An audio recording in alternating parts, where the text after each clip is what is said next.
হুজুর মানুষ যে হানো যায় ইহানো একটা ইতিহাস হয়। হুজুর মানুষ যে হানো যায় এখানে কিতাব ইহানো একটা ইতিহাস হয়। যেমন আলেম ওলামা বাংলাদেশে এখন বর্তমানে যারা আছে তাদেরকে আমরা থাকতে যদিও না চিনি, মরলে পরে তাদের কথা চিন্তা করে আমরা কান্না করি। যেমন আল্লামা জুবাইর আহমদ আনসারী সাহেব রহমতুল্লাহ আলাই, তিনি কত বড় আলেম ছিলেন, বুজুর্গ ছিলেন। আমরা থাকতে সবাই ভালো করে চিনছি না, কিন্তু চলে যাওয়ার পর দেখা যায় বাহির রাষ্ট্র সহ অনেক জায়গা থেকে গাড়ি নিয়ে হুজুরের রোজা কাছে আসে, কবরের মাদ্রাসায় আসে, হুজুরের কবরের পাশে দাঁড়াইয়া কবর জিয়ারত করে আর চোখের পানি ফালায় যে হুজুর কত মহব্বত করতো, ইজ্জত করতো। আমরা মাধবপুর সোনারগাঁয়ের আসনের এমপি ছিলেন সুমন, উনি যথেষ্ট ভালো মানুষ ছিল, কাজ করছে জনগণের জন্য, কাজ করছে না, অস্বীকার করতে পারবেন? কাজ করছে না, কাজ করছে। কিন্তু ওনার একটা অপরাধ ছিল, ওনার একটা দোষ ছিল, আলেম উলামাকে উনি দেখতে পারতেন। উনি যে নির্বাচন করছে নৌকা লইয়া না, উনি স্বতন্ত্র থেকে নির্বাচন করছে, কিন্তু এরপরও ওনার এই অবস্থা কেন? আল্লাহ তাআলা বোঝাইতে চান, মান আদালি ওয়ালিয়ান ফাকাদ আযানতুহু বিল হারব। আমার ওলিদের সাথে, আমার বন্ধুদের সঙ্গে যারা বেয়াদবি করে তাদের বিরুদ্ধে আল্লাহ পাক যুদ্ধ ঘোষণা করে। সুবহানাল্লাহ। আল্লাহর নবী যখন দুনিয়া থেকে বিদায় হয়ে যান, হযরতে বেলাল রাদিয়াল্লাহু তাআলা আনহু আর মদিনায় অবস্থান করেন না। আল্লাহ রাসূল সাল্লাল্লাহু আলাইহি ওয়াসাল্লাম যেই মদিনায় নাই, হযরতে বেলাল বলেন আমি সেই মদিনায় থাকতে পারি না। আল্লাহ রাসূল সাল্লাল্লাহু আলাইহি ওয়াসাল্লাম ইন্তেকালের দীর্ঘদিন পরে হযরতে বেলাল যখন মদিনায় আসছে, সাহাবায়ে কেরাম হযরত বেলালের কাছে গেছে, গিয়া বলতেছে, বেলাল তুমি তো মসজিদে নববীর মুয়াজ্জিন ছিলা, অনেকদিন পরে যেহেতু আসছো, আজকে মসজিদে নববীতে তুমি আজকে আজান দাও। সবাই যখন দরখাস্ত করলো,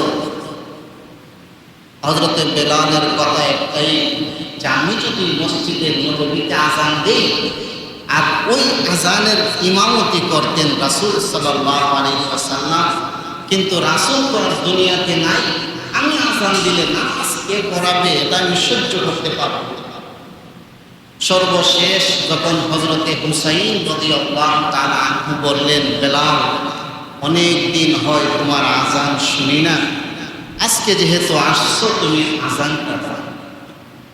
হযরতে বেলাল চোখের পানি ছাইরা দিয়ে বলে, হুসাইন সবার কথা আমি ফালাইয়া দিলেও তুমি হুসাইনের কথাটা আমি ফালাইতে পারি না।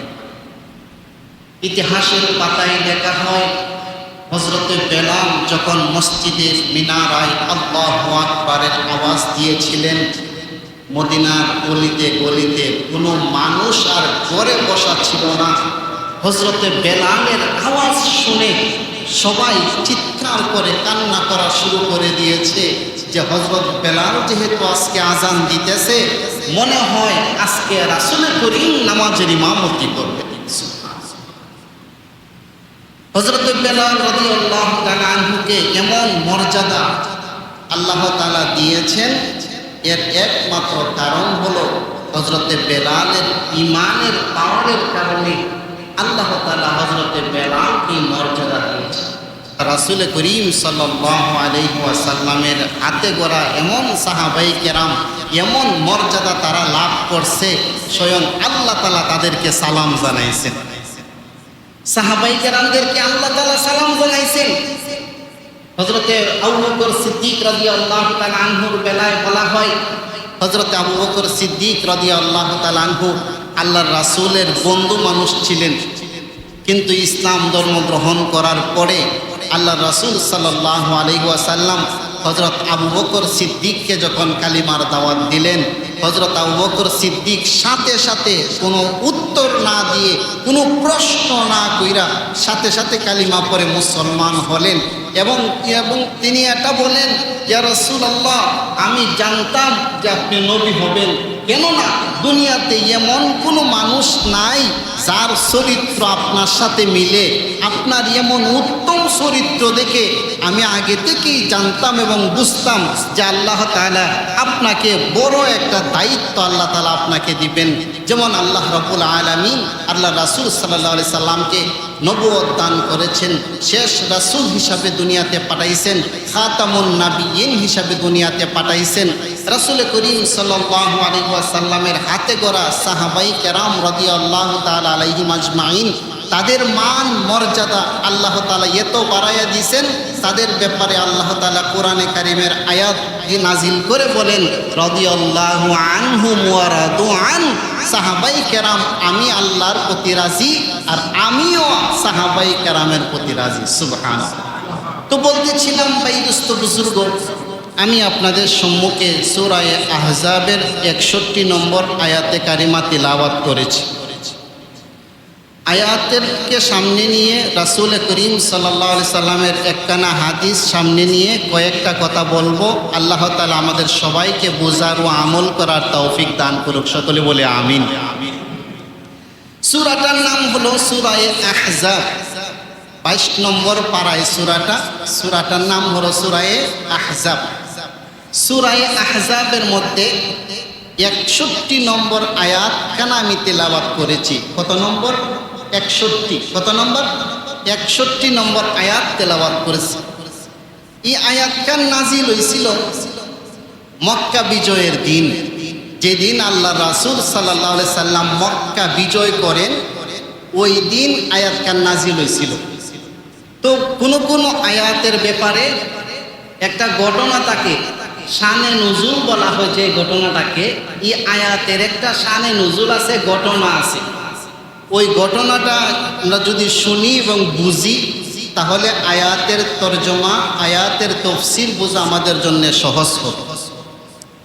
ঘটনাটা হইল, আল্লাহ রাসূল সাল্লাল্লাহু আলাইহি সাল্লাম যখন মক্কাতে কালিমার দাওয়াত দেন, মক্কাতে যারা নেতৃত্ব স্থানীয় আছিল আবু জাহেল সহ, তাদের সবাই মাথা গরম হয়ে যাইতেছে। যেই মানুষগুলা আল্লাহর রাসূলকে 40 বছর পর্যন্ত আল আমিন ডাকছে, চির সত্যবাদী বলে ডাকছে, বিশ্বাসী বলে ডাকছে, আমানতদার হিসাবে ডাকছে, ওই মানুষগুলা ওই আল্লাহর রাসূলের শত্রু হয়ে দাঁড়ায়। নাউজুবিল্লাহ। এমনকি নিজের পরিবার পরিজন, নিজের চাচারা সহ আল্লাহর রাসূলের শত্রু হয়ে দাঁড়াইল। তখন আল্লাহর রাসূল যখন কষ্ট করে কালিমার দাওয়াত দেন, একজনের কাছে যান, তিনি কালিমা গ্রহণ করেন না, আরেকজনের কাছে যান, আরেকজনের গ্রহণ করেন না, আরেকজনের কাছে যান। রাত্রে দিনে কষ্ট মেহনত করতে করতে যখন দীর্ঘ 9 বছর হয়ে গেল, তখন আল্লাহ রাসূল সাল্লাল্লাহু আলাইহি ওয়াসাল্লাম মক্কাতে অবস্থাটা এমন হয়ে গেল যে আল্লাহ রাসূল সাল্লাল্লাহু আলাইহি ওয়াসাল্লাম চোখের পানি ছাইরা দিয়ে আল্লাহর কাছে দোয়া করেন, ওগো আল্লাহ, আমার মনে হয় আর মক্কার জমিনে থাকা সম্ভব হবে না। যে মানুষগুলার কোনোদিন আমি তাদের ফাকনা খেতে মই দিই নাই, তাদের ফসল জমি আমি নষ্ট করি নাই, তাদের সাথে আমার আত্মীয়তার সম্পর্ক আছে, কোনোদিন তাদেরকে আমি কষ্ট দেই নাই, ওই মানুষগুলা যখন আমার বিরুদ্ধে দাঁড়ায় গেছে, ওই মানুষগুলা যখন আমাকে হত্যা করার ইচ্ছা করতেছে, শহীদ করে দেওয়ার চেষ্টা করতেছে, মনে হয় আমার আর মক্কায় থাকা সম্ভব হবে না। আল্লাহ রাসূল সাল্লাল্লাহু আলাইহি সাল্লামকে দুনিয়ার সবার কষ্ট আল্লাহ রাব্বুল আলামিন দেখেনি না? দেখে না? দেখে। কিন্তু আল্লাহ রাসূল সাল্লাল্লাহু আলাইহি সাল্লামের কষ্ট দেখা আল্লাহ রাব্বুল আলামিন বলেন, হাবিব, আমি দুনিয়ায় সব কিছু সহ্য করতে পারি, কিন্তু হাবিব আপনার চোখের পানি আমি সহ্য করতে পারি। আল্লাহর নবী যখন মক্কা ছেড়ে মদিনায় হিজরত করার নিয়ত করলেন, আল্লাহ তাআলা জানায় দিলেন, হাবিব, আজকে রাত্রি আপনি সফর করে হিজরত করে মক্কা থেকে মদিনায় চলে যাবেন।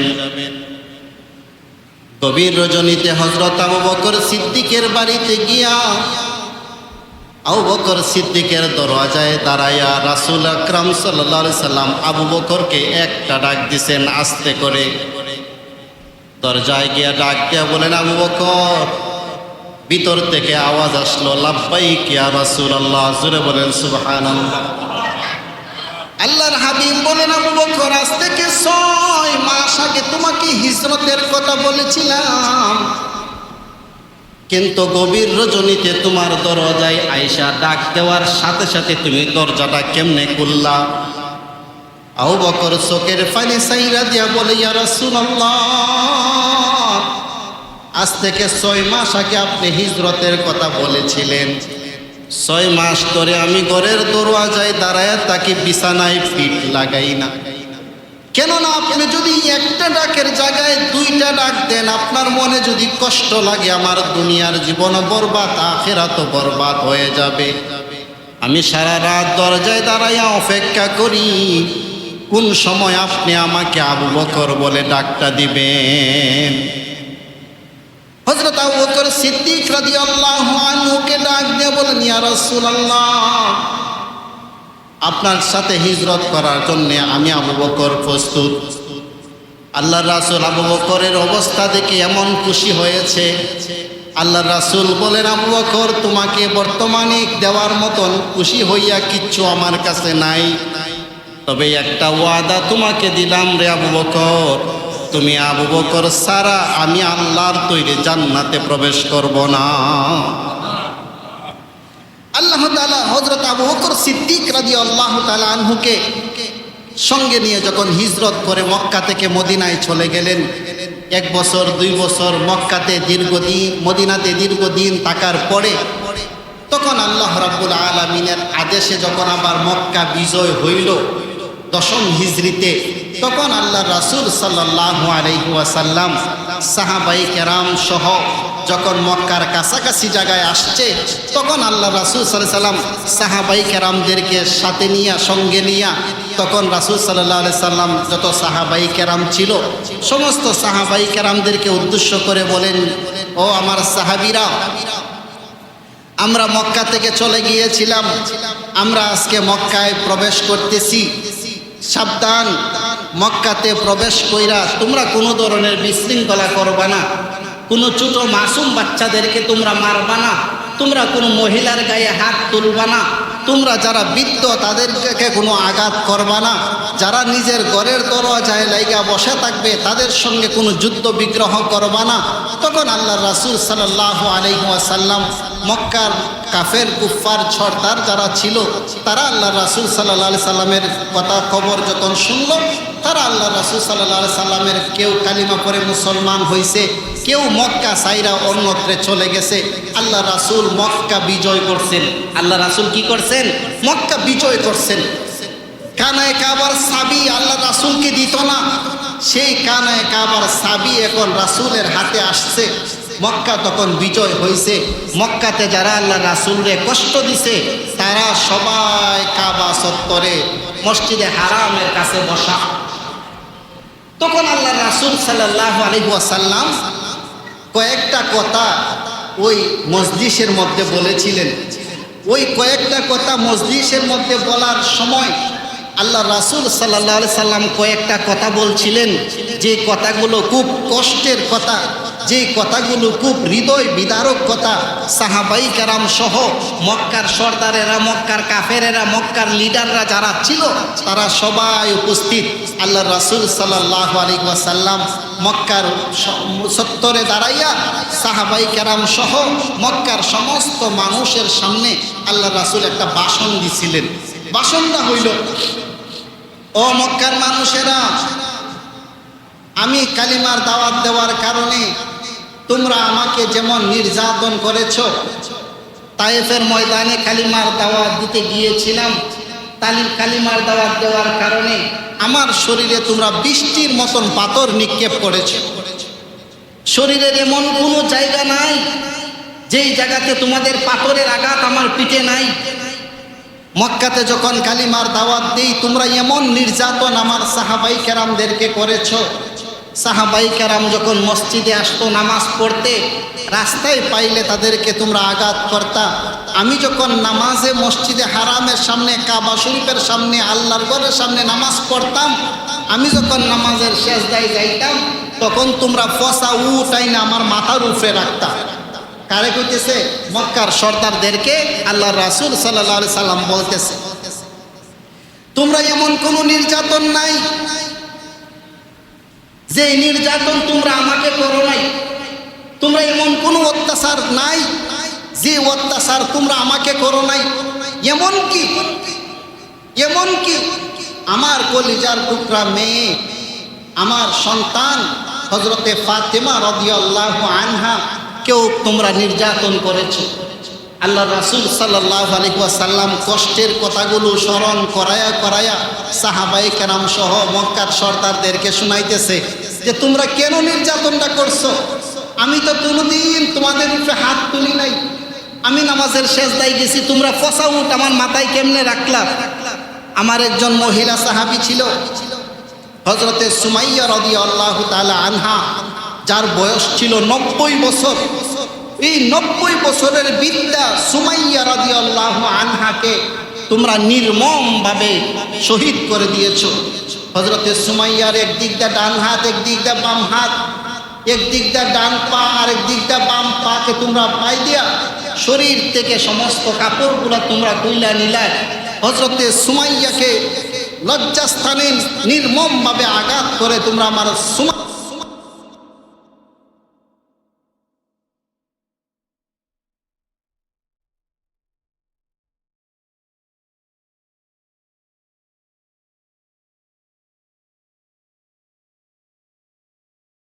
মানুষ বুঝাইতে পারবো না আপনাদেরকে আমাদের নবীর শানটা কত বেশি। আল্লাহ রাসূল সাল্লাল্লাহু আলাইহি সাল্লাম দুনিয়াতে যত মানুষ পাঠাইছে, দুনিয়াতে যত মাখলুকাত পাঠাইছে, সব চাইতে সম্মানই করছেন মানুষ জাতিরে। কোন জাতিরে? মানুষ জাতিরে আল্লাহ সম্মান করছেন।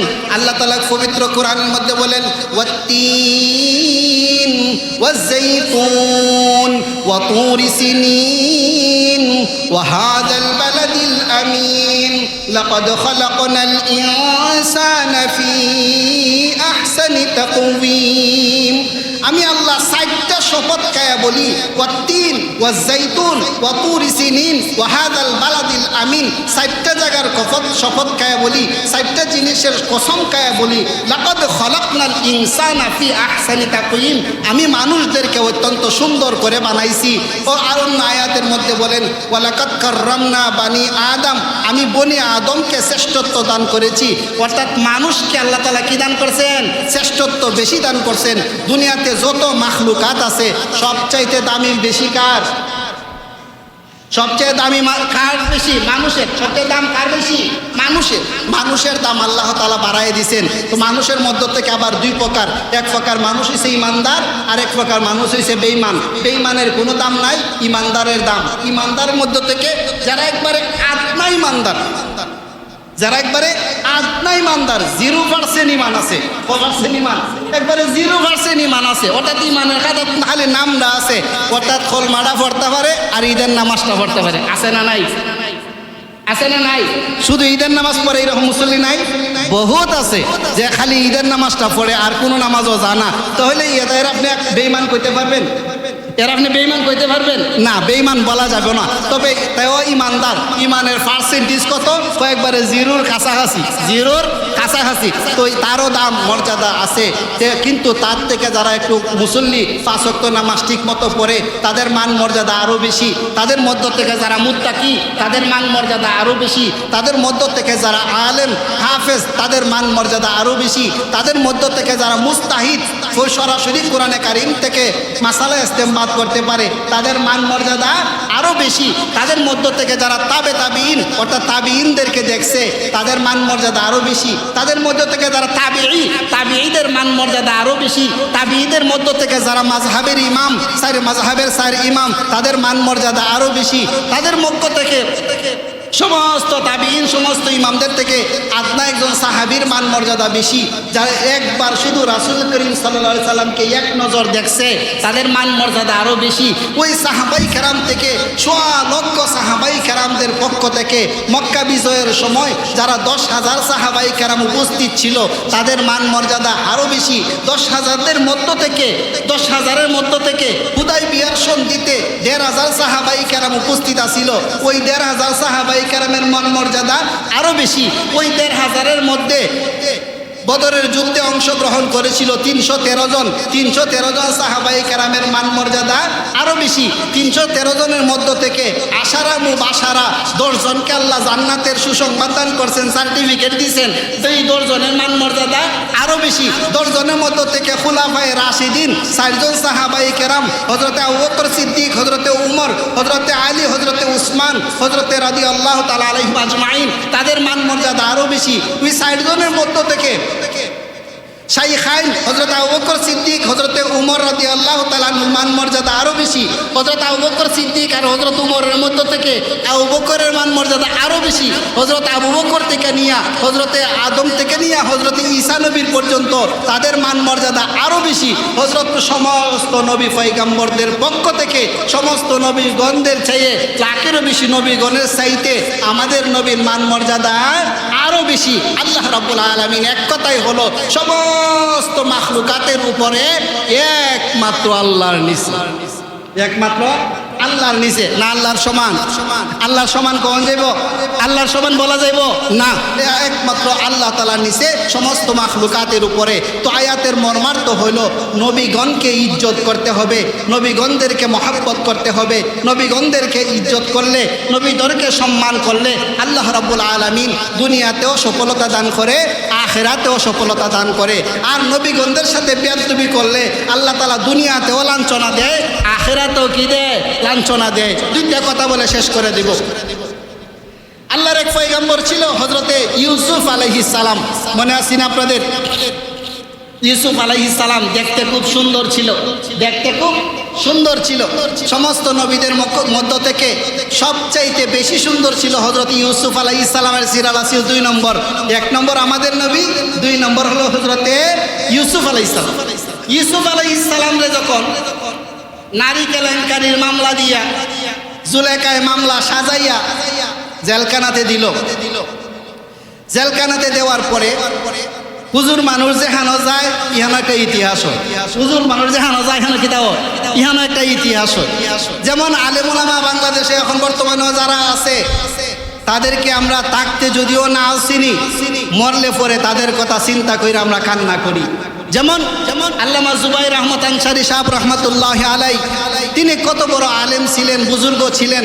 আমরা থাকতে সবাই ভালো করে চিনছি না, কিন্তু চলে যাওয়ার পর দেখা যায় বাহির রাষ্ট্র সহ অনেক জায়গা থেকে গাড়ি নিয়ে হুজুরের রোজা কাছে আসে, কবরের মাদ্রাসায় আসে, হুজুরের কবরের পাশে দাঁড়াইয়া কবর জিয়ারত করে আর চোখের পানি ফালায় যে হুজুর কত মহব্বত করতো, ইজ্জত করতো। তো বলতেছিলাম হযরত ইউসুফ আলাইহিস সালামরে যখন কারাগারে দিছে, ইউসুফ আলাইহিস সালাম দোষী না নির্দোষ? কথা কোন জুড়ে? ইউসুফ আলাইহিস সালাম দোষী না নির্দোষ? নির্দোষ। নবীর আর কোনো গুনাহ আছে? নবীর আর কোনো গুনাহ নাই। নবীরা মাসুম, নবীরা কি মাসুম, অর্থাৎ নিষ্পাপ। তো ইউসুফ আলাইহিস সালামরে যখন জেলখানায় দিছে, সবাই ইউসুফ আলাইহিস সালামের কাছে আয় যে ইউসুফ আমি তো রাত্রে এরা স্বপ্নে দেখছি, এটার ব্যাখ্যা কি? তখন ইউসুফ আলাইহিস সালাম কুরআন হাদিস অনুযায়ী, কুরআন সুন্নাহ অনুযায়ী, আল্লাহর বিধান অনুযায়ী তদবির করেন, যে তাবির করেন যে তোমার স্বপ্নের ব্যাখ্যা হইল এইটা। দুইটা লোক হযরত ইউসুফ আলাইহিস সালামের কাছে আসছে, আয়েশা বলতেছেন ইউসুফ আমরা গতকালকে স্বপ্নে দেখছি। একজনে কইতেছে আমি দেখছি আমার মাথার উপরে থেকে রুটি নিতেছে কাকে, আমার মাথার মধ্যে রুটি আর কাকে এটাতে কি নিতেছে? রুটি নিয়ে দিতেছে। আরেকজন বলতেছে আমি গত রাতে স্বপ্নে দেখছি আমি মানুষদেরকে পানি খাওয়াইতেছি, শরবত খাওয়াইতেছি। দুইজনে দুইটা স্বপ্নের কথা কারে কইছে? আমার কথা বুঝুননি, কারে কইছে? ইউসুফ আলাইহিস সালাম রে কইছে। তো ইউসুফ আলাইহিস সালাম স্বপ্নের ব্যাখ্যা করছে, কো ভাই তোমরা তো জেলখানায় আছো, তোমাদের একজনের জন্য সুসংবাদ আরেকজনের জন্য দুঃসংবাদ। তো কেমন? যে লোকটা কইছে আমি মানুষকে শরবত খাওয়াইতেছি, তোমার বেকসুর খালাস হইব, তোমার বেকসুর খালাস হইব। আর যে লোকটা কইছে যে আমার মাথার থেকে রুটি নিতেছে পাইকা কাকে, তোমার ফাঁসি, তোমার কি হইব? ফাঁসি হইব। তো ঘটনাটা যদিও সেরা সাজায়া কইছিল, ফাইজলামি করে কইছিল, কিন্তু কি কথাটা বিশ্বাস করতো ইউসুফ নবী যেটা কই দিও, ইউসুফ নবী যেটা কয় এইটা হইও। তখন ইউসুফের ফাও ধরে কইতেছে ভাই ইউসুফ স্বপ্নটা আমি দেখছি না, এমনি কইছি। স্বপ্নটা আমি দেখছি না, এমনি কইছি। ইউসুফ আলাইহিস সালাম রাগ করছেন, রাগ কইরা কইতেছে, ভাই তুমি দেখলে দেখো, না দেখলে নাই, যেটা কইছো এটা ওই, আমিও যেটা কইছি এটা ওই। আসিয়ার আছে নামক কাল হয়ে গেছি গা। এর পরের দিন যখন দোনোডরে আদালতে তোলা হয়, একজনের বেকসুর খালাস দেওয়া হয়, আর যে বলছিল আমার মাথার থেকে রুডি নেই, ওই লোকটারে ফাঁসির কাস্টে ঝুলানো হয়। বলতেছিলাম তার এরকম নাজেহাল অবস্থা কেন হইল, স্বপ্নে দেখছে না হওয়ার কারণে ফাঁসি কেন হইল? এর মধ্যে একটা কারণ হইল আল্লাহ তাআলা পণ্ডিতি কিছু কিছু করলেও আল্লাহ ছাড় দেয়, কিন্তু নবীর সাথে পণ্ডিতি করলে, নবীর সাথে ফাইজলামি করলেও, জগতের সবাই মাফ করলেও আল্লাহ কোনোদিন মাফ করে না। এই জন্য হযরত ইউসুফ আলাইহিস সালাম রে কথাটা যদিও সাজায়ে বলছিল, হাসির ছলে বলছিল, মজার ছলে বলছিল, শেষ পর্যন্ত অবস্থা এমন হইল দুনিয়াও বরবাদ, আখিরাতও বরবাদ। এটা কইলাম ইউসুফ নবীর ঘটনা। আর বাংলাদেশের একটা ঘটনা কই, কয়েক বছর আগের ঘটনা। 2014 কি 15তে আল্লামা জোনায়েদ বাবুনগরী রহমাতুল্লাহি আলাইহি, যিনি হাটহাজারী মাদ্রাসার শাইখুল হাদিস ছিলেন, ওনাকে যখন গাছ কাটার মামলা দিয়ে জেলখানায় নেওয়া হয়। কি মামলা? গাছ কাটার মামলা। হুজুর নিজে দাঁড়াইতে পারে না, 4 জন ছাত্র হুজুর খাদে কইরা লইয়া দাঁড় করায়, হুজুর রে দিছে গাছ কাটার মামলা। হুজুরে কি মামলা দিছে? গাছ কাটার মামলা। হুজুরে যখন জেলখানায় নেয়, জেলখানায় যেই পুলিশ অফিসারটা হুজুরের দায়িত্বে ছিল, তার নাম ছিল মাহফুজুর রহমান। কি নাম? আগের ঘটনাটা কইছি নবীর, আগের ঘটনাটা ইউসুফ আলাইহিস সালাম কি ছিলেন? নবী ছিলেন, নবীর ঘটনা। আর এখন যে ঘটনাটা কইতেছি এটা হলো নায়েবে নবীর ঘটনা। এটা কি নবীর ঘটনা? নায়েবে নবীর ঘটনা, উলামায়ে কেরামের ঘটনা। হযরতে জুনায়েদ বাবুনগরী রাহমাতুল্লাহি আলাইহি, হুজুর যখন জেলখানাতে হুজুরকে নিয়ে গেল, তাকে দায়িত্বে দেওয়া হলো মাহফুজুর রহমান পুলিশ অফিসারকে। এই মাহফুজুর রহমান পুলিশ অফিসার হুজুরের সঙ্গে এমন ধরনের বেয়াদবি করেছে, এমন অন্যায় অত্যাচার করেছে, হুজুরের চোখের যখন, হুজুরের মুখে যখন ব্যক্ত করে, তখন আমরা তাকায় দেখছি হুজুরের চোখের পানি হুজুর ধরে রাখতে পারে। সর্বশেষ যেই নির্যাতনটা করেছিল, হুজুরের মুখের দাড়িটা এভাবে কাফলা দিয়ে ধরছিল, চঙ্গল দিয়ে ধরছিল, আর ধরার পরে বলছিল, এখন যদি তুমি আমার কথা অনুযায়ী কথা না বলো, তোমার মুখের মধ্যে পেশাব করে দিব। নাউজুবিল্লাহ। হুজুর চোখের পানি ছাইরা দিয়ে বলছিলেন, মাহফুজ তুই আমারে নির্যাতন করতেছ তো সুবিধা নাই, কিন্তু নবীর দাড়ির সঙ্গে বেয়াদবি করিস না, তুই দুনিয়াতেও ধ্বংস হবে, আখিরাতেও ধ্বংস।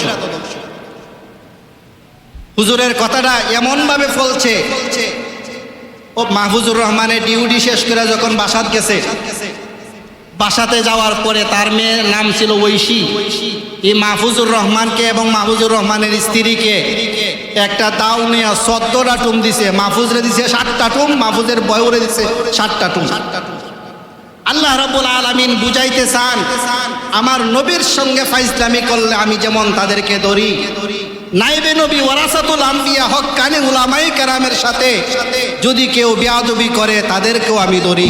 আল্লাহ রাব্বুল আলামিন যুগে যুগে নবী আলাইহিস সালাম রে পাঠাইছেন, নবীদেরকে যেমন ইজ্জত দিয়েছেন, নাইবে নবীদেরকেও আল্লাহ তাআলা ইজ্জত দিয়েছেন। আল্লাহর হাবিব কোরআনে কারিমের আল্লাহ রাসূল সাল্লাল্লাহু আলাইহি সাল্লাম হাদিস শরীফে বলে গেছেন যে নবীগণ হচ্ছে আমার ওয়ারিস, আমি দুনিয়ায় থাকবো না, আমার দায়িত্ব পালন করব। আলেম উলামা ওয়ারাসাতুল আম্বিয়া, ইন্নাল উলামা ওয়ারাসাতুল আম্বিয়া, আলেম উলামা হচ্ছে নবীর ওয়ারিস। তো আলেমদেরকে ইজ্জত করলে যেমন আল্লাহ খুশি, আলেমদেরকে বেইজ্জত করলে তেমন আল্লাহ নারাজ। আলেমদেরকে ইজ্জত করলে দুনিয়াতেও আল্লাহ তাআলা ইজ্জত দান করেন, আখিরাতেও আল্লাহ তাআলা ইজ্জত দান করেন। আর আলেম উলামার সঙ্গে যদি বিদ্বেষ পোষণ করা হয় তাহলে দুনিয়াতেও বরবাদ, আখিরাতেও বরবাদ। আপনারা ইতিহাস যদি ঘাটেন, ইতিহাস যদি তালাশ করেন, দেখবেন এমন ঘটনা বহু আছে যাদের কোনো ঘাটতি নাই, শুধু একটা জায়গায় ঘাটতি, আলেম উলামাদেরকে ইজ্জত করে না। আলেমুল আমাদেরকে কি করে না, ইজ্জত করে না। আল্লাহ তাআলা এটা এমন একটা অপরাধ, এটা এমন একটা জঘন্যতম অপরাধ, এই অপরাধের কারণে দুনিয়া থেকে ঈমান নিয়ে যাওয়া যায় না। নাউজুবিল্লাহ। আমরা মাধবপুর সোনারগাঁয়ের আসনের এমপি ছিলেন সুমন। উনি যথেষ্ট ভালো মানুষ ছিল, কাজ করছে জনগণের জন্য, কাজ করছে না, অস্বীকার করতে পারবেন, কাজ করছে না, কাজ করছে। কিন্তু ওনার একটা অপরাধ ছিল, ওনার একটা দোষ ছিল, ওনার একটা অপরাধ ছিল, আলেমুল আমাকে উনি দেখতে পারতেন। উনি যে নির্বাচন করছে নৌকা লইয়া না, উনি স্বতন্ত্র থেকে নির্বাচন করছে, কিন্তু এরপরও ওনার এই অবস্থা কেন? আল্লাহ তাআলা বুঝাইতে চান, আল্লাহ তাআলা বলতে চান, মান আদালি ওয়ালিয়ান ফাকাদ আযানতুহু বিল হারব। আমার ওলিদের সাথে, আমার বন্ধুদের সঙ্গে যারা বেয়াদবি করে তাদের বিষয়ে, তাদের বিরুদ্ধে আল্লাহ পাক যুদ্ধ ঘোষণা করে। সুবহানাল্লাহ। এই জন্য বাইদুস্ত বুজুর্গ, আল্লাহ পাকের ধরা মিস নাই। নবীদের সঙ্গে বেয়াদবি করলে যেমন আল্লাহ ধরে, নাইবের নবীর সঙ্গে বেয়াদবি করলেও আল্লাহ তাআলা ধরে। শত শত হাজার হাজার উলামাই কেরামদেরকে দেলাওয়ার হোসেন সাঈদী সহ যারা নির্যাতন করেছিল, তারা কি বর্তমানে দেশে সুখে আছে? সুখে নাই। আল্লাহ পাক বলেন, আমি সম দেই ফেরাউনরে যেমন 400 বছর সম দিছিলাম, জুলুম যারা করে, নির্যাতন যারা করে, তাদেরকেও আমি একটা সময় দেই। যেমন আমরা দেশের সরকারে আল্লাহ 16 বছর একটা টাইম দিছিল, যা মন চায় তা করছে, যা মন চায় তা করছে, কোনো বাধা নাই। একজন সাইকোলা দিছিলে তো এরা জেলখানা, অপরাধ কি? পুলিশে আমরাও জানি না, পুলিশের করতে হয়েছে, গ্রেফতার করতে হয়েছে, অপরাধ কি আমরাও জানি না। কথা হলে গ্রেফতার কেন? উপরের নির্দেশ, উপরে নির্দেশ। তো বাইদুস্ত বুজুর্গ, সব কিছু বাদ দিয়া আমাদের নিজের আমলটা যদি, ইমানটা যদি আমরা সফল করতে পারি, আমাদের ইমান আর আমল যদি আমরা ঠিক করতে পারি, আল্লাহ এবং রাসূলকে যদি খুশি করতে পারি, আমাদের দুনিয়ার জীবনও কামিয়াব, আখিরাতের জীবনও কামিয়াব। আর 2 মিনিট কথা বলে শেষ করে দিই। একজন সাহাবী ছিল, ইসলামের জন্যে কত কাজ করেছেন, ইসলামের জন্যে কতটুকু কষ্ট করেছেন। একজন সাহাবী হযরতে আব্দুল্লাহ রাদিয়াল্লাহু তাআলা আনহু, তার নাম ছিল। হযরতে আব্দুল্লাহর মাও নাই, বাবা দুনিয়াতে নাই। হযরত আব্দুল্লাহ চাচার কাছে লালিত পালিত হয়েছে। যুবক বয়স আব্দুল্লাহ যখন ইসলাম ধর্ম গ্রহণ করেছে, চাচা বুঝতে পারলো নবীর কাছে চাচা আব্দুল্লাহ চলে গেল। আব্দুল্লাহকে ডাক দিয়ে বলে, ভাতিজা, তুমি নবীর দরবারে যাইতে পারবা না, তুমি আমার লালিত পালিত সন্তান, আমার ভাতিজা। হযরতে আব্দুল্লাহ ডাক দিয়ে বলেন, চাচা, আপনার ঘর ছাড়তে পারি, বাড়ি ছাড়তে পারি, কিন্তু নবীর দরবার ছাড়া যাবে না। আব্দুল্লাহকে ঘর থেকে যখন বাহির কইরা দেয়, নবীর দরবার যদি না ছাড়ো, আমার ঘর থেকে বের হইয়া যাও। আব্দুল্লাহ ঘর থেকে বের হইয়া যায়। চাচা ডাক দিয়ে বলে, আব্দুল্লাহ, তোমার পরনে যে কাপড়গুলো আছে এগুলো আমার টাকার কিনা, কাপড়গুলা দিয়ে যাও। আব্দুল্লাহ যখন উপরের কাপড়টা কইলা চাচারে দিয়া দেয়, আবার ডাক দিয়া বলে, ভাতিজা, নিচের কাপড়টাও আমার টাকার কিনা, এটাও দিয়া দাও। যুবক বয়স আব্দুল্লাহ চোখের পানি ছাইরা দিয়া নিচের পোশাকটাও চাচারে কইলা দিয়া দেয়। চাচির কাছে যখন এরকম দেখলো, মহিলা মানুষ লজ্জা পাইছে, চাচিকে ডাক দিয়ে বলেন, চাচি, আপনি আমার মায়ের মতো, আপনি আমার মা, আমার লজ্জাস্থান ঢাকার মতন সামান্য একটু কাপড় যদি আমাকে দিতেন। আব্দুল্লাহর কথা শুনে চাচির মায়া আসলো, সামান্য কাপড় দিল, লজ্জাস্থানটা ঢাকা। গভীর রজনীতে আল্লাহর নবী তাহাজ্জুদের জন্য বের হয়েছেন। বের হয়ে দেখে রাস্তার মধ্যে একজন মানুষ, যুবক মানুষ দাঁড়া। ডাক দিয়া বলে, কে তুমি? বলে, হুজুর, আমি আব্দুল্লাহ, আপনার সাহাবী। বলে, তোমার এই অবস্থা কেন?